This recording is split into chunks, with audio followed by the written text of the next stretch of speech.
Azərbaycan Dövlət Aqrar Universitetində tələbə və məzunların məşğulluq imkanlarının artırılması məqsədi ilə 18-ci karyera sərgisi təşkil olunub.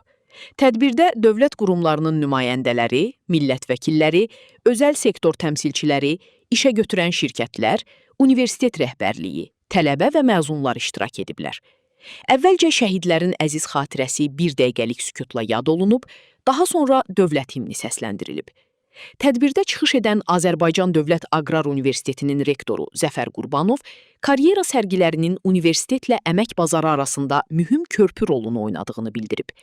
Rektor qeyd edib ki, ali təhsil müəssisələrinin əsas məqsədi yalnız nəzəri bilik vermək deyil, həm də əmək bazarının tələblərinə cavab verən peşəkar və praktik bacarıqlara malik mütəxəssislər yetişdirməkdir.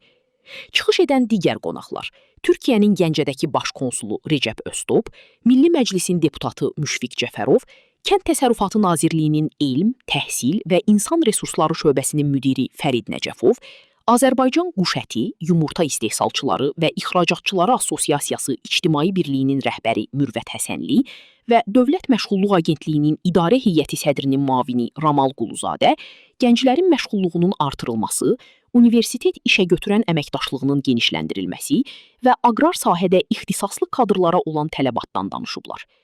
Karyera sərgisi çərçivəsində tələbə və məzunlar 100-ə yaxın şirkət və müəssisənin stendləri ilə tanış olub, işə götürənlərlə görüşlər keçiriblər. İştirakçılara təcrübə proqramları, vakansiyalar və karyera imkanları barədə məlumat verilib. Sərgidə ümumilikdə 900-dən çox vakansiya təqdim olunub. Sonda qonaqlar Gəncə Dövlət Aqrar Kolleci, ADAO-nun İnnovasiyalar Mərkəzi və ADAO TV internet televiziyasının müasir studiyası ilə tanış olublar.